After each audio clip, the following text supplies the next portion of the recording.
y en red, desde las vidas y la parte de los talleres que comentaba Rosa, realmente ese espacio interesante, ¿no? Donde poder enfocar esas nuevas respuestas, desde la práctica, desde la realidad, desde las vidas. Un profesor de filosofía del derecho decía que cuando algo buscamos, en el fondo dentro sabemos cuál es la respuesta, porque si no, no lo reconoceríamos. Y todos en la intervención social, cuando hemos ido caminando, de repente hemos dicho, esto es, ¿no? Esto que estamos haciendo sí es, esto toca la esencia. Bueno, vamos a intentar descubrirlo entre todos, sabiendo que esas preguntas y esa capacidad de reconocer las respuestas las llevamos pues, dentro de cada uno. El otro día mi hija estaba leyendo este libro de Albert Espinosa. No sé si os suena, es esta persona que tuvo un cáncer desde muy pequeño en varios sitios, que estuvo muchos años ingresado en un hospital, se hizo una película, Planta Cuarta, sobre él y ha escrito varios libros, ¿no? Y mi hija me enseñaba esto y cuando me lo enseñó dije, esto es lo que vamos a hacer en Salamanca, ¿no? Parar el mundo para ser capaz de analizar, de situarnos, de debatir, de compartir, de preguntarnos y respondernos juntos para mejorarnos, y eso sí que a lo largo de este rato, ¿no? Quería compartirlo con vosotros, la importancia de cada uno de nosotros como eje, como agente de transformación, como motor para mejorarnos personalmente, socialmente, en comunidad y transformar el mundo, ¿no? Bueno, me parecía sugerente. Ella me hacía este comentario y yo pensé en este día, ¿no? Y en lo importante que es ser capaces de hacernos las preguntas con valentía, con honestidad, con claridad y de buscar juntos las respuestas para mejorar el mundo. Nuestro secretario general, Sebastián Mora, no está tan de acuerdo con esto de pararse, sino que él habla de la reflexividad o de la contemplación en la acción o de esa capacidad de ir viendo desde la realidad por dónde debemos ir, ¿no? Sea cual sea la manera, sea parándonos, sea desde la reflexividad. Bueno, sí que ahora nos toca unos momentos de tener que avanzar, a veces desde lo que no conocemos, por donde no conocemos, de actuar dentro también de la incertidumbre, ¿no? Y a lo largo de esta mañana vamos a ver qué cosas sí tenemos claras y qué cosas teníamos claras también antes y corremos el riesgo de que se nos pierdan por el camino. Lo tenéis en el pequeño esquema. Pero a la hora de preguntaros cuáles son esas nuevas preguntas, cuáles son esas nuevas respuestas que encontraremos juntos, lo primero que me surgía es qué dijimos y no hicimos. Teníamos un montón de cosas claras. Sobre la intervención hemos hablado muchísimo. Ahora, de lo que dijimos a lo que hicimos hay un trecho muy, muy grande, ¿no? Igual tendríamos que empezar preguntándonos si hemos aplicado esas respuestas que ya intuíamos, eso que buscábamos y que sabíamos que era por ahí, pero igual no lo hemos sabido concretar. El segundo bloque sería una intervención social que a veces la hemos fragmentado y hemos dejado lo personal, la intervención persona a persona, desligada de lo social y de lo comunitario y desligada de lo estructural. Abundaremos en ello y ahondaremos, pero igual no hemos generado una intervención que sea desarrollo y que sea transformación social realmente, que sea una onda expansiva que haga círculos concéntricos para transformar la realidad. En tercer lugar, la participación. Que sea participación, una intervención social que lo sea en todas sus dimensiones, no que genere un espacio aislado, no que haya un momento de participación, sino que en sí la lleve implícita. Cuando hablamos de Cáritas o de las organizaciones sociales o de distintos espacios de la sociedad civil, ¿realmente hemos sido coherentes o nos hemos ido hacia lugares que no debieran ser? Nuestro ser, pensar, sentir y hacer se ha unido o no. Y luego, ¿qué hemos aportado diferencial, ¿no? Igual si somos capaces de contestar a esto último, ¿qué aportamos distinto, diferencial, transformador, germen de utopía? Por ahí quizás esté alguna respuesta a las preguntas que entre todos nos hacemos. Si os parece bien estos 5 bloques, entramos en el primero. ¿Qué cosas dijimos y no hicimos? Víctor Renes tiene un artículo en el que dice: parece mentira que con la realidad que ha originado esta crisis, miremos donde miremos, la desigualdad mundial, la pobreza estructural que había antes y que hay ahora, ese crecimiento económico que aún en los momentos de bonanza no ha generado ni mayor desarrollo ni mayor cohesión, claramente diríamos que esto es un fracaso y tenemos que buscar otro camino. Y no, hay un artículo en el trabajo de grupos en el taller, hacía una entrevista a un físico y decía que mundo de las ciencias, la teoría se corrobora en el experimento. Y si el experimento, la realidad, la vida, la práctica no da, cambiamos la teoría. Y sin embargo, en el mundo de lo social no lo hacemos así. Sabemos determinadas teorías lo que han ocasionado. Y no estamos cambiando las teorías, no estamos cambiando nuestro marco de reflexión. Ni en lo estructural, ni quizás en la sociedad. ¿Cuánto tiempo llevamos hablando de una sociedad que tiene que cambiar, que tiene que ser inclusiva? Y tenemos una sociedad que excluye permanentemente a personas, ni siquiera en las vidas. Si contemplamos las personas a las que acompañamos, ¿no? ¿Cuántos años llevan en Cáritas? Eso que nos duele tanto, la transmisión intergeneracional de la pobreza, ¿no? Vemos que venía Cáritas u otras organizaciones, la abuela, luego la madre, luego la hija, ¿no? ¿Qué hay que no somos capaces de transformar y de cambiar, ¿no? Bien, ¿no? Pues por ahí tenemos que cambiar nuestra teoría y nuestra práctica, porque si miramos a la práctica, vemos que hay unas grandísimas lagunas. ¿Qué aprendemos? Se dice que un pueblo que no aprende de su historia está condenado a repetirla, ¿no? O en la teoría de las organizaciones aprendientes, una organización que es capaz de analizar lo que pasa y por qué pasa, podrá mejorar.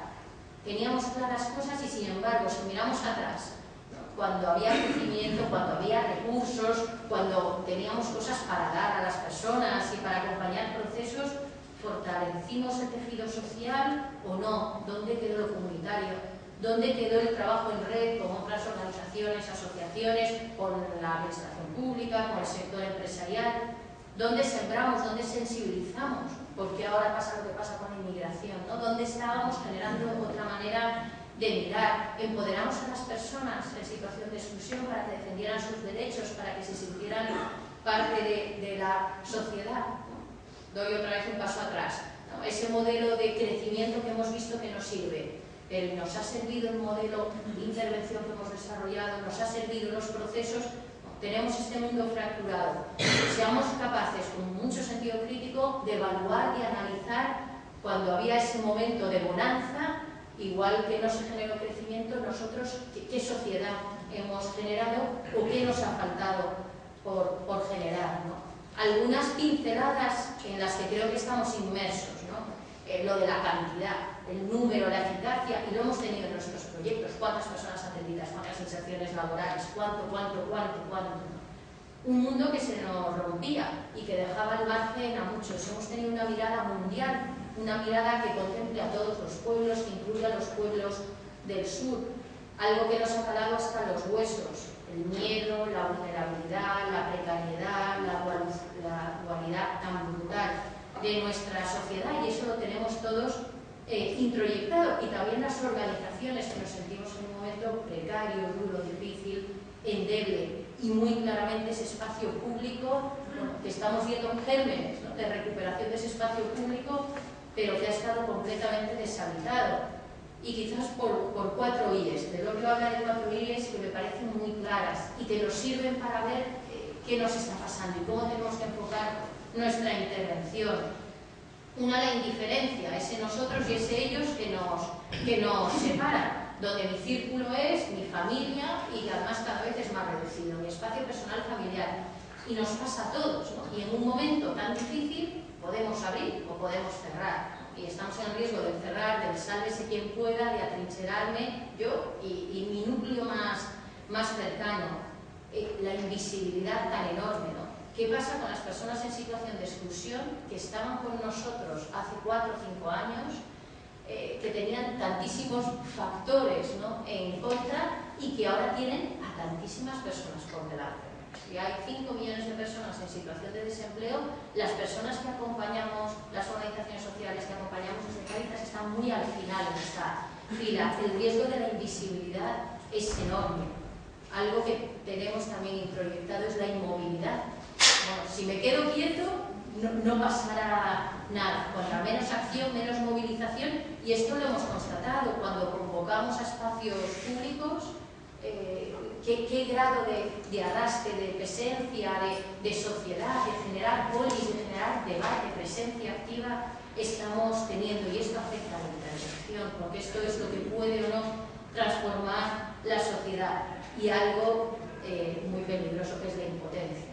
El sentirnos impotentes, tanto a la hora de transformar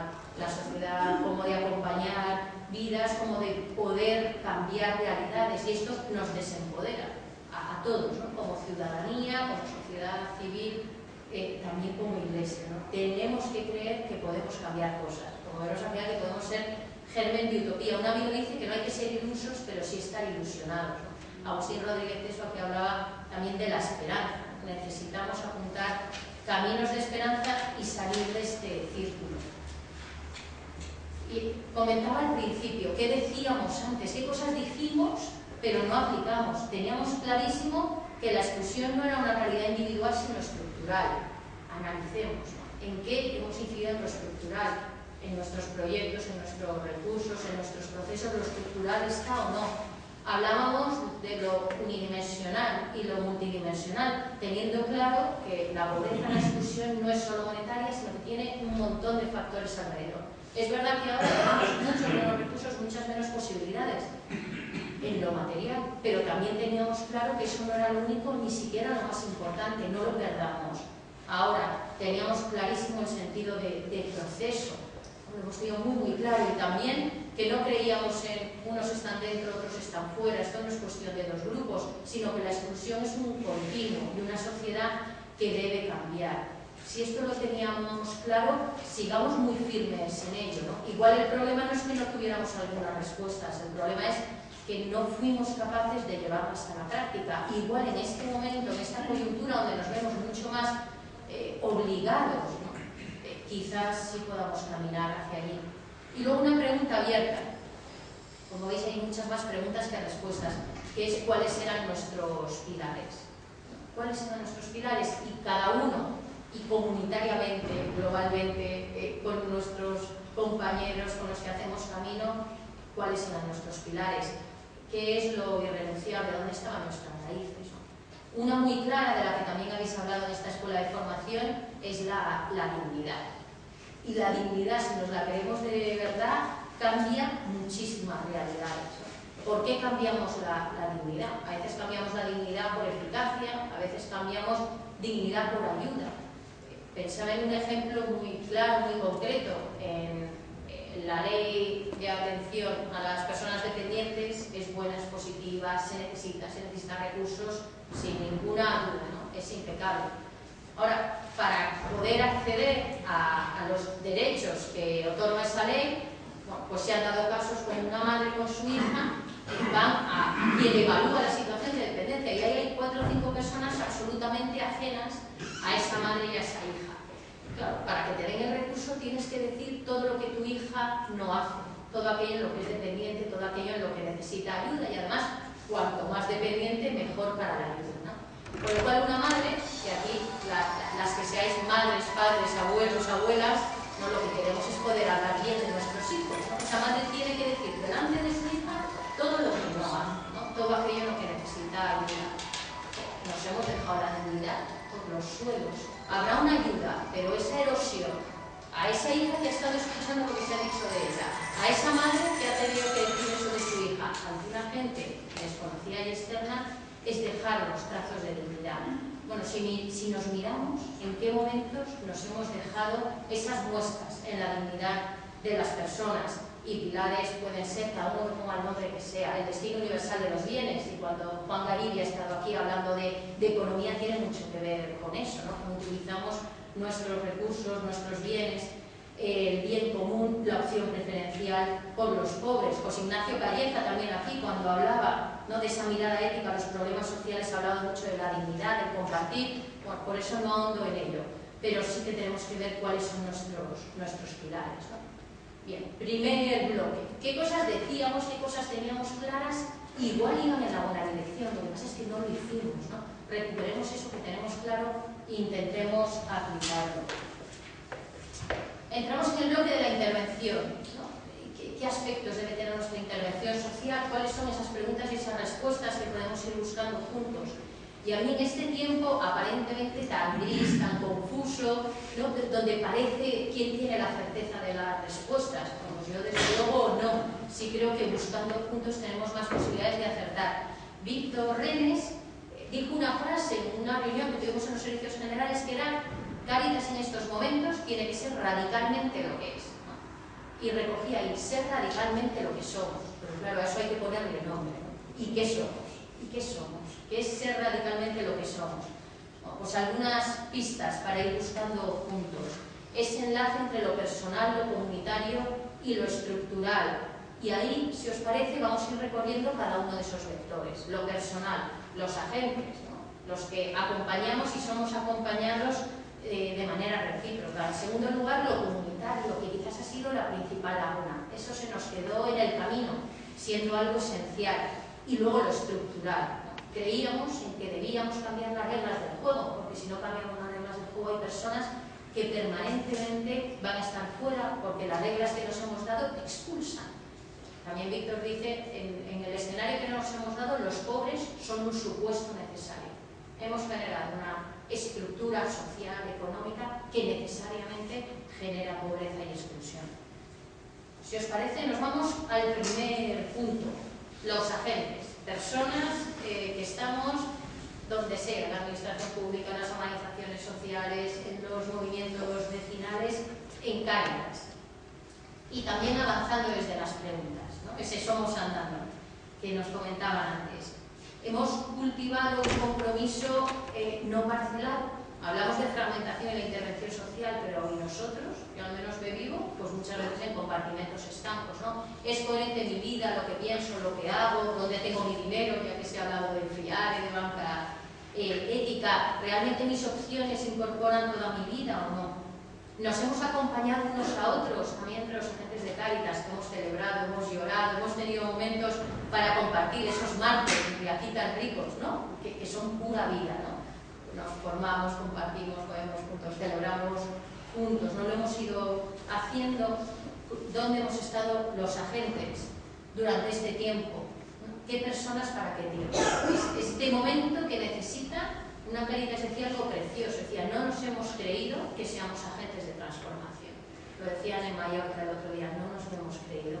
Ni nosotros ni nos hemos creído que las personas a las que acompañamos sean también agentes de transformación. Tenemos esa mirada hacia cada persona y esa mirada también abierta al mundo, eso que es local y eso que es global, eso que es este instante, este minuto, esta persona y a la vez esta transformación de estructuras. Y esta frase que es un reto tan impresionante, ¿no? Ser el mundo que queremos, encarnar el recurso que queremos, el mundo que queremos. Esto que decía Gandhi y que está recogido en tantos sitios. Manos Unidas hace muchísimos años tenía un lema que era cambia tu vida para cambiar el mundo.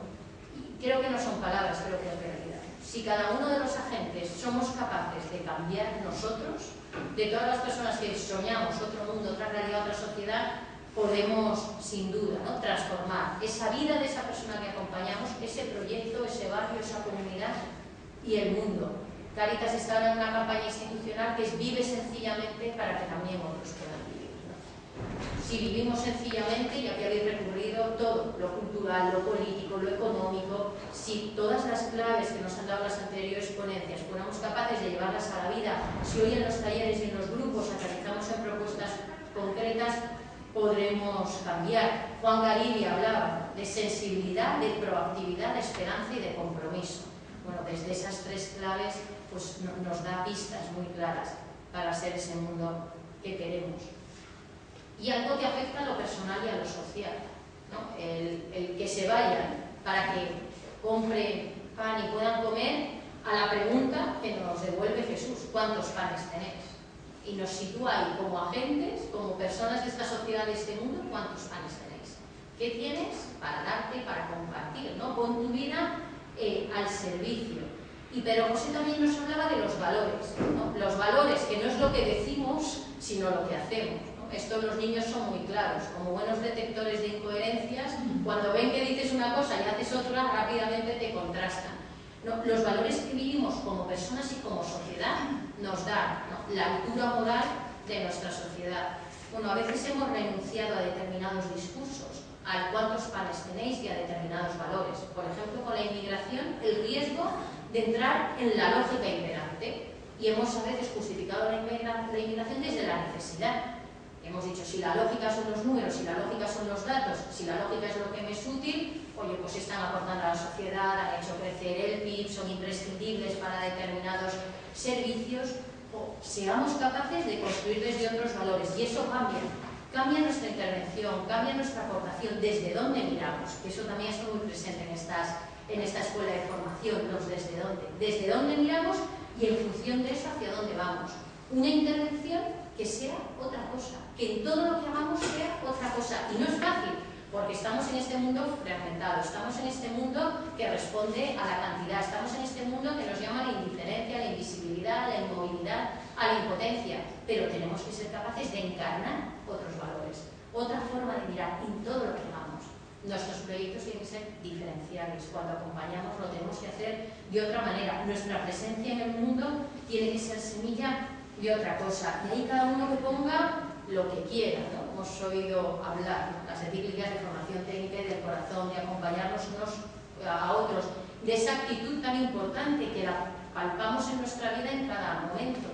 Cuando vamos al médico, qué distinto, si nos escucha, si nos deja hablar, si podemos preguntar, si nos sentimos acogidos, además de que nos dé todas las orientaciones que sean necesarias, pero qué importante la actitud, qué importante aportar alegría, esperanza, mil cosas que se concretan en nuestra intervención social.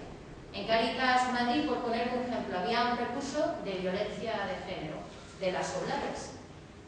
Y era increíble escuchar a personas que habían pasado por ese recurso, como al cabo de mucho tiempo y de muchos años seguían yendo los domingos a comer ahí. Y la diferencia era, y comparaban recursos, y por eso es importante qué hacemos de diferenciar.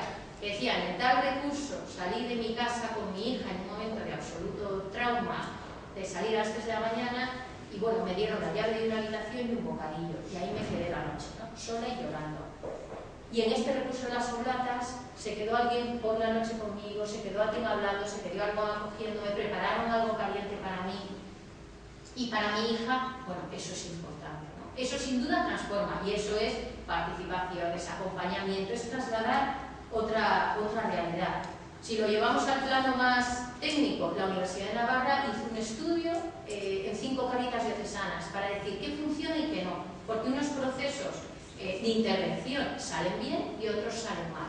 Y analizando, en este caso, la realidad de Cáritas y de Cáritas Salamanca, que fue una de las que participó, decían, en los recursos de Cáritas hay nombres propios, y cuando hemos entrevistado a las personas que han hecho procesos, ¿no?, acompañados por personas de Cáritas, no se refieren al trabajador social o el educador, no, hablan de nombres propios de personas con las que han mantenido una relación y que después, cuando han tenido un hijo, cuando han seguido en contacto, les han llamado, les han dicho, ¿no? Nos decía otras muchas cosas, nos hablaba del factor tiempo, que era clave poder acompañar a las personas en procesos largos, porque para todos nuestras historias de vida requieren procesos largos, procesos que a veces no sabemos muy bien a dónde nos llevan, procesos de los que incidían muchísimos factores, y eso también era una característica muy clara, y donde prestamos atención a todos los procesos, a todos los factores que están incidiendo, ¿no?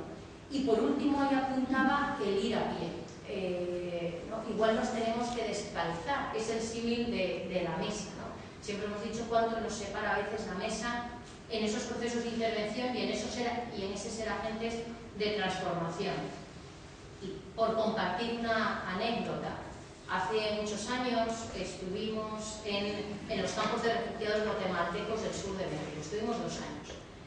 Dábamos talleres de derechos humanos, y para dar el taller teníamos que llevar un montón de material y también la maseca para hacer las tortillas de maíz y la comida para el taller, y entonces íbamos en furgoneta, muy justificado porque teníamos que llevar eso, material, papeles, los kilos de maseca, etc. Un mes antes de volvernos se nos rompió la furgoneta y entonces tuvimos que empezar, era un campo de refugiados con 3 módulos, donde había un camino por donde íbamos con la furgoneta, pero cuando se rompió descubrimos que había otro camino por donde iba la gente, que era un sendero impresionante, que pasaba cerca de la milpa, que pasaba cerca de donde la gente iba a trabajar, de donde los niños y las mujeres se movían, y a la vez al ir a pie vimos a muchas personas que desde la furgoneta jamás habíamos visto, y caminamos al paso de la gente, y nos pudimos parar, y los niños se pudieron sentar a hablar con nosotros, y hubo familias que nos invitaron a entrar en su casa. Dije, no me he enterado de nada. He estado aquí 2 años y si no se me llegara a coger la furgoneta no me había enterado nunca de cuál era la vida, ¿no?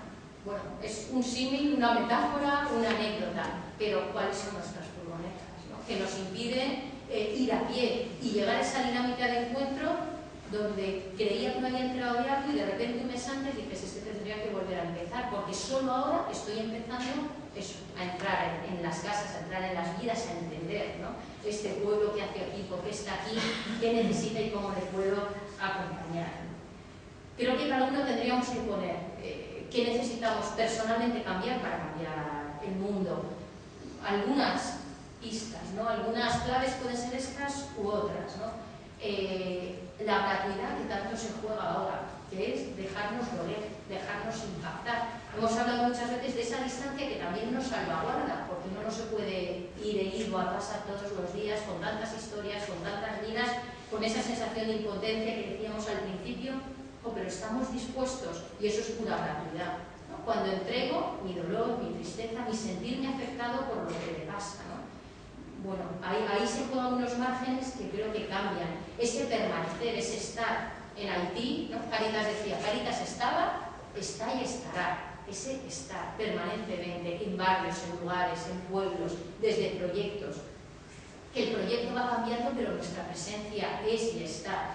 Bueno, es finalmente partirse y compartirse. ¿Cuántos panes tenéis, ¿no? Hasta qué punto nos abrimos y estamos. La responsabilidad.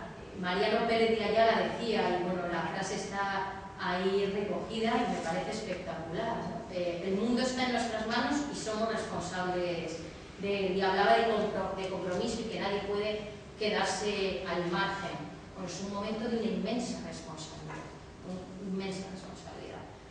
Al empezar en temas de voluntariado hace mucho tiempo, nos decía una persona, era un centro de personas con discapacidad, gravemente afectados, bueno, y se trataba de poder ir por las mañanas a echar una mano en las duchas y en el desayuno. Nos dijo, si un día no podéis venir, no pasa nada, no os preocupéis. Alguien va a echar una mano en las duchas y no se van a quedar sin desayunar. No os preocupéis, no pasa nada. Ahora, que sepáis que algo se habrá quedado eternamente sin hacer. Porque esa sonrisa, ese momento de complicidad, ese momento que se podía haber producido, no se habrá producido. Bueno, desde entonces, cada vez que cierro el día, siento las cosas que me he dejado eternamente sin hacer, ¿no? Pero es el momento de la responsabilidad, ¿no? ¿Cuántas omisiones? Si miramos atrás, es que hemos tenido muchas omisiones, ¿no? Bueno, pues tan importantes son las omisiones como las acciones. Tengámoslas en cuenta y asumamos esa responsabilidad, esa frase tan impresionante, ¿no? Que todos seamos responsables de todos. La indignación, a mí esto me parece clave. Venía con Cristina hablando de los CIES y esa sensación de, nos lo decía regañándonos un sacerdote, ¿no? Nos indignamos poco, nos indignamos muy poco. Ahora en el colegio de mi hija, su profesora de lengua no para decirles a los jóvenes que tienen que indignarse más. Y por lo que Josito, sacerdote de Madrid, de pastoral penitenciaria, muy involucrado en muchísimas cosas, en muchísimos ámbitos, habla de injusto sufrimiento evitable. Es que sentir que es injusto y que es evitable es tremendo, es tremendo. Otro amigo me decía, vemos las noticias, un atentado no sé dónde, tal, ya, no, las muertes por hambre, lo vamos dejando pasar, tiene que ser, no, es que han muerto 100 en un atentado para que los llame la atención. Los objetivos del milenio, y es verdad, o sea, es reducir las muertes por hambre a la mitad, cuando asumimos que la mitad de los que actualmente se mueren por hambre, a partir del 2015 se puede seguir muriendo por hambre, ¿no? Bueno, la indignación nos movilizaría, pero es verdad que hay cosas que tenemos ya tremendamente integradas, ¿no? ¿Cómo transformamos, cómo hacemos una intervención ahora ante tantas realidades, ¿no? Frente a la impotencia, indignación, capacidad de movilizarnos, ¿no? Decía Sergio, un compañero de Cáritas, algo precioso, y es, se están dando cambios donde nos estamos atreviendo a soñar, donde nos sentimos indignados, nos movilizamos y soñamos. Y ponía dos ejemplos, ¿no? El tema de la vivienda, personas que se han atrevido a soñar que pueda ser distinto, que se han indignado. ¿Cuántas familias llegan, ¿no? Y veis pues, que se ven abocadas a dejar sus pisos y a partir de ahí esa cuesta abajo tan impresionante, de pierdo la casa, los niños, la familia, no es esa vorágine hacia una situación de exclusión social, esa cuesta abajo tan pronunciada. Bueno, hay una gente que ha dicho, no puede ser, no puede ser. Y está siendo capaz de transformar el tema de la vivienda o el tema de los centros de internamiento, gente que ha dicho no puede ser y está llevando a la agenda política, a la gente del Ministerio del Interior, del Ministerio en el que están las competencias de inmigración, esto hay que cambiarlo, ¿no? Desde acciones muy pequeñas, desde estar en un barrio frente a un desahucio que se va a producir, a poder llevar al Congreso una posibilidad de un cambio de legislación. Creo que ese es el camino, esa espiral de lo concreto, de las vidas, de lo que ocurre, a lo social y a lo estructural. Yendo un poco más rápido, el tema del encuentro, y aquí es verdad que también nos la jugamos, pero la intervención social tiene que ser encuentro. Y a veces eso también nos lo hemos perdido, porque nos duele, porque nos toca, porque muchas veces nos sentimos impotentes. Esta frase de Cosito tan bonita, ¿no? Una alianza vital, una complicidad que se fragua con el cariño, la esperanza y también muchas veces la impotencia compartida en el camino. Y luego, pongo la palabra silencio, lo que sea. Creo que necesitamos espacios de nutrirnos, porque nos consumimos y la vela se apaga. De dónde nos alimentamos y cada uno sabe dónde tiene sus espacios, sus recursos, ¿no? Bueno, ser capaces de ese silencio que nos dé fuerzas, que nos alimenta, que evite ese desgaste que también vamos sufriendo y que a veces nos lleva a, si esto ya lo hemos intentado, si esto lo hayamos hecho, si no va a salir nada, si no es posible, ¿no? A esa impotencia, a ese inmovilismo. Y también el silencio ante el sufrimiento. Y esto también lo decía Cosito, cuando alguien se acerca, roto tal, primero escucha y calla, ¿no? Y luego ya tiramos y vemos juntos hacia dónde vamos. Bueno, este era el primer bloque de los agentes, las personas. ¿Qué personas para qué mundo? Si no parte de nosotros, de nosotras, no vamos a poder transformar ni la intervención, ni las vidas, ni la sociedad, ni las estructuras. Lo comunitario, que claramente puede ser otra laguna. La primera, que no hemos cuidado esas personas integrales, esas personas que en estos momentos necesita este mundo.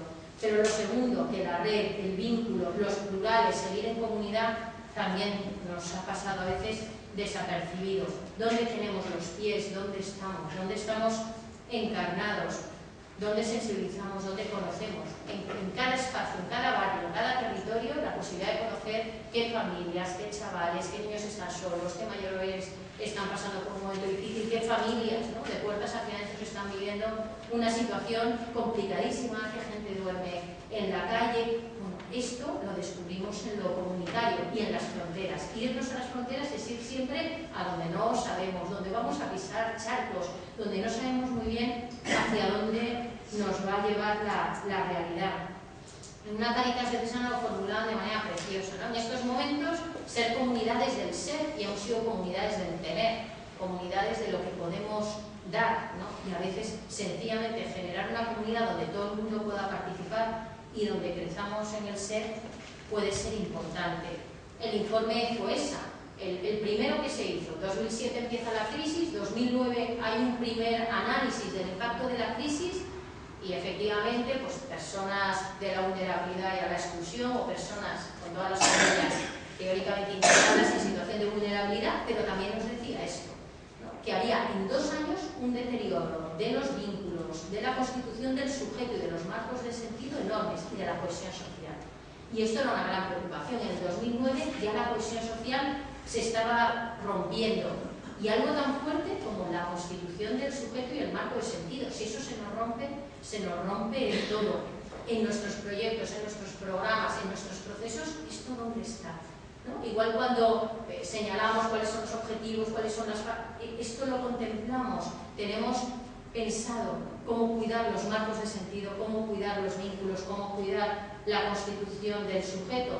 Agustín Rodríguez Teso en estas jornadas, ¿no? También hablaba de las personas como seres en relación con otros. Somos lo que queremos y nos han querido. No es baladí, no es algo más. Quizás es la esencia y sin embargo lo hemos descuidado. Formulado de otra manera, en estos momentos, cómo cuidamos lo comunitario, la comunidad, esos bienes relacionales que además no se agotan.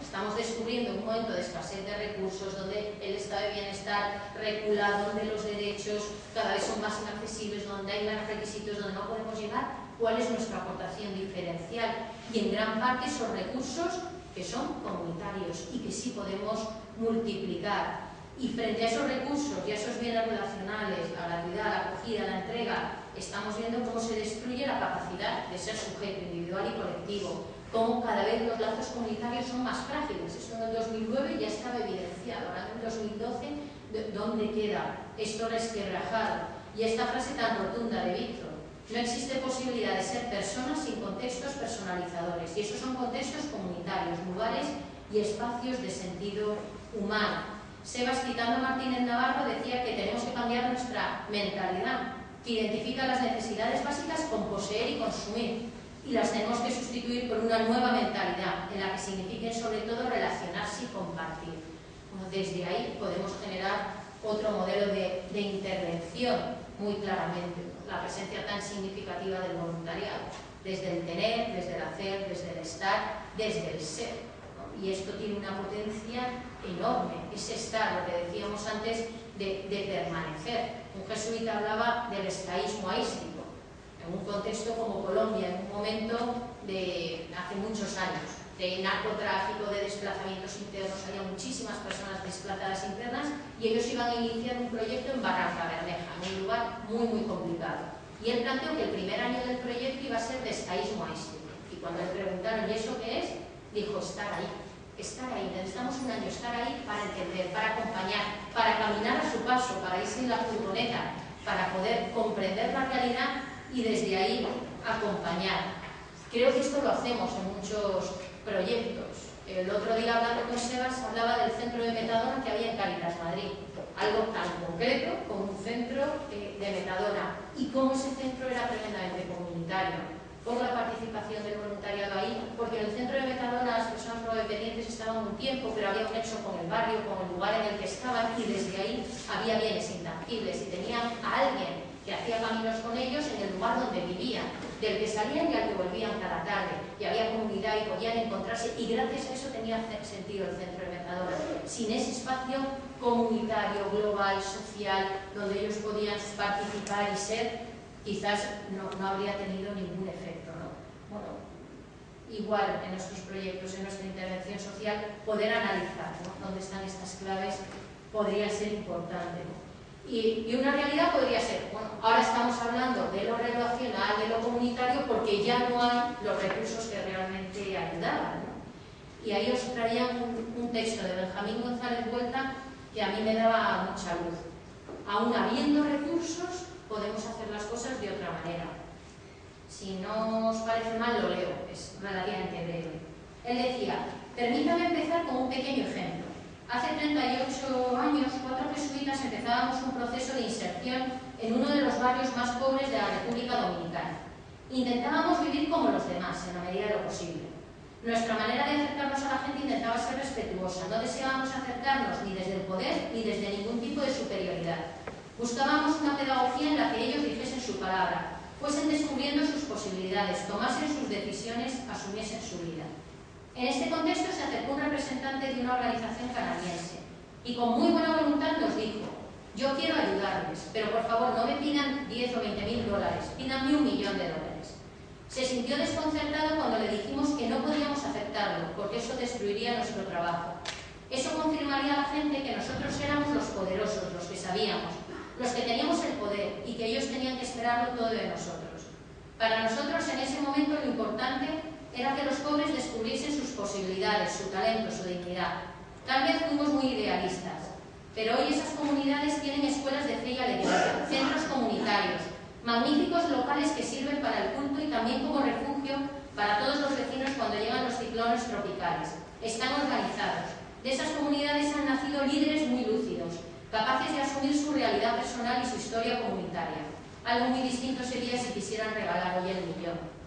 Bueno, no tenemos $1 millón, ¿no?, ni nadie nos lo va a ofrecer, pero esto me alumbraba. Incluso en caso de haberlos tenido, igual nos habríamos cargado un montón de cosas, ¿no? Bueno, esa mirada que se fija en las posibilidades, en las potencialidades, en la dignidad, esa comunidad. Es curioso, cuando uno va a hacer un proyecto de cooperación, en los formularios, lo primero que preguntan es: ¿la comunidad lo quiere, lo ha pedido, han participado en la elaboración? Algo que está tan claro en la cooperación al desarrollo, creo que en lo social no está tan claro. Nosotros sabemos lo que hay que hacer, ¿no? Y desarrollamos proyectos. ¿En cuántas ocasiones ha habido una participación de esa comunidad para definir, para decir, para establecer el proyecto, ¿no? Bueno, me daba luz, y creo que en estos momentos mirar al sur nos puede dar también muchísimas pistas, y puede ser también un símil muy bonito, ¿no? Como del norte al sur y del sur al norte, bueno, podemos aprender muchísimo, ¿no? De esos pueblos y los caminos que han recorrido. Tercer bloque: ¿qué personas, qué comunidades, qué sociedad, qué generamos en el vínculo, en el enlace, en lo relacional? ¿Y qué hacemos en lo estructural? ¿Cómo generamos ese debate, diálogo, polis? Lo primero, que esto es responsabilidad, pero también es posibilidad. Ninguna estructura puede garantizar el desarrollo desde fuera. Y esto tiene su cara y su cruz. Por un lado, ofrece posibilidad. Cuando hablamos de los mercados, la situación económica, ya, pero el desarrollo está en nuestras manos. Desde fuera no va a llegar, y al final somos personas vinculándonos en movimiento y caminando desde unos valores y hacia un horizonte. Elijamos con qué mirada, desde dónde y hacia dónde. Bueno, creo que esto nos sitúa en el reto, pero también en la posibilidad. Ninguna estructura puede garantizar dicho desarrollo desde fuera, por encima de la responsabilidad humana, dice Caritas in Veritate. Bueno, pues desde ahí podemos generar esas estructuras de solidaridad que existen. Si algo también nos está dando este contexto es que si miramos en cuántos barrios, en cuántos lugares está habiendo pequeños ecosistemas que han generado una estructura, una comunidad de solidaridad, desde lo personal, desde lo social, transformando las estructuras, ¿no? Ese ser capaces de soñar y comprometernos en una responsabilidad común. Y luego ese bien de todos. Cuando hablaba en el mensaje de Benedicto XVI, el de una sola familia humana, vuelve a trazar este círculo, la entrega de sí mismo a los demás, primero en lo personal, en el bien de todos, y cómo eso afecta a la comunidad local, nacional y mundial. Las ideas no transforman, transforma el encuentro. Tenemos en nuestras manos tantos encuentros, tantas vidas, tantos rostros, tanta vida, ¿no?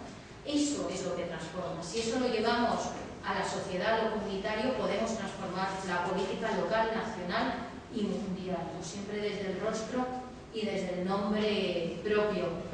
Desde esa claridad, que ese bien de todos nosotros, ese bien común, solo juntos es posible alcanzarlo. Y creo que esto también tiene muchísima fuerza, ¿no? Es el momento de dejar de estar atomizados y trabajar en red, y trabajar en comunidad, y trabajar tejiéndolo entre todos.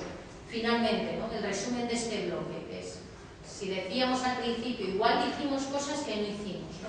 Bueno, si hacemos lo que decimos, ¿de qué manera podemos ir construyendo un camino que transforme desde distintas claves? Ser parte, todos, las personas a las que acompañamos, nosotros somos parte de algo muy gordo, respetando siempre la dignidad de las personas y por encima de todo. Y creo que esto a veces se nos escapa de manera muy sutil y muy fácil, ¿no? Pasemos siempre ese tamiz de la dignidad en cada paso que demos para generar un cambio personal, esa coherencia de sentido, que nos lleve a tomar parte, ¿no? A optar, y tenemos que optar, estamos en un momento de opciones que tienen que ser claras, para generar esa solidaridad y ese cambio social, y desde ahí para implicarnos en la construcción del bien común que cambiará lo estructural.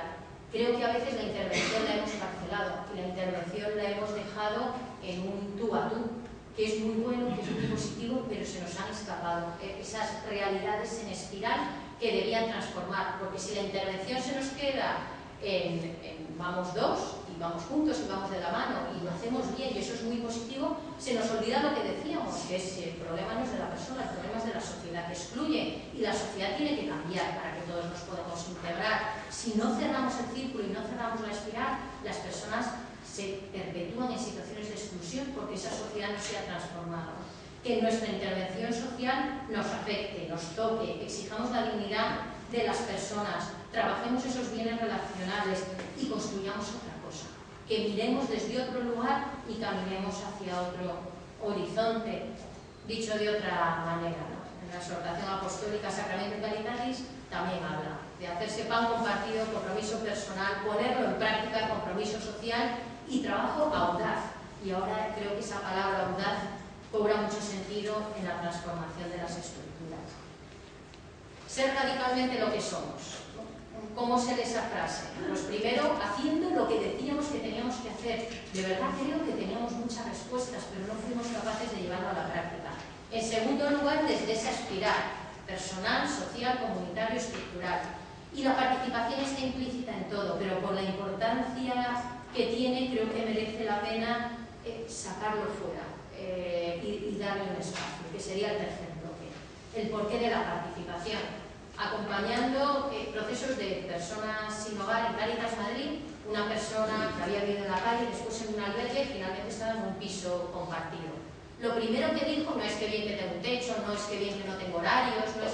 Lo primero que dijo es, tengo vecinos, vuelvo a ser un ser social, en relación con... Y decir, me voy a tomar un café, y antes cuando salía al albergue la gente no sabía que salía al albergue, pero me daba la sensación que llevaba aquí algo en la frente que decía salgo del albergue de San Isidro.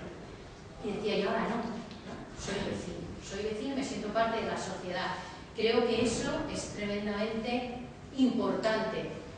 Y en nuestra intervención caemos en los estereotipos, y creo que si nos analizamos nos pasa, nos quedamos en las carencias, en lo que las personas no tienen. Y esta frase tan tremenda de García Roca, ¿no? Seres humanos con identidades múltiples inmensas, ¿no?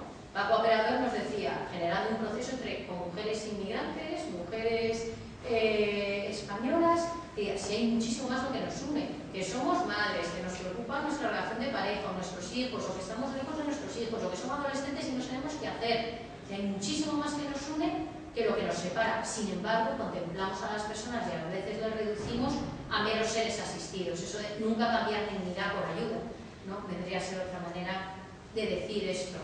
En un espacio de ciudadanía fragmentada, ¿en cuántos momentos hay ciudadanos de primera, de segunda, de tercera? En ejemplos muy concretos. El otro día había una persona inmigrante con su pareja y con 2 niños gemelos, y tenían que abandonar la casa porque no la podían pagar.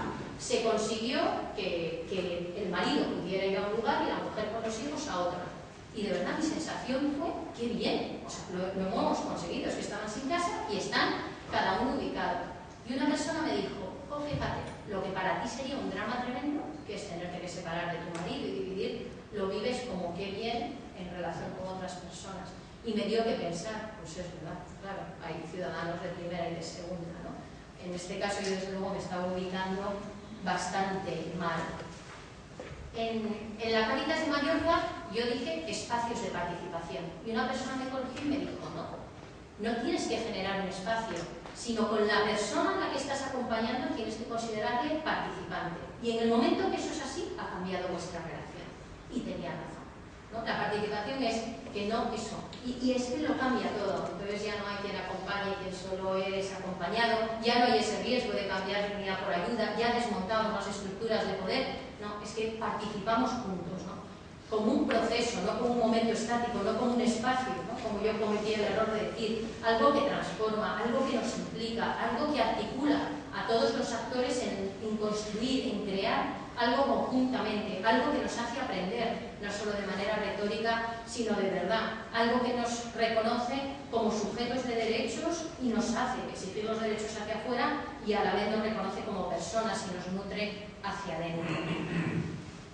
Realmente creo que esto es el objetivo de la intervención y sin embargo no sé si lo tenemos contemplado. Al leer la historia de la cortina hablaba de ciudadanía activa, de quienes están dispuestos a reclamar sus derechos y ejercerlos, a pechar con sus responsabilidades, ¿no? ¿Cuántas personas se juegan el pico por defender los derechos en tantos lugares del mundo, ¿no? Por defender los derechos humanos?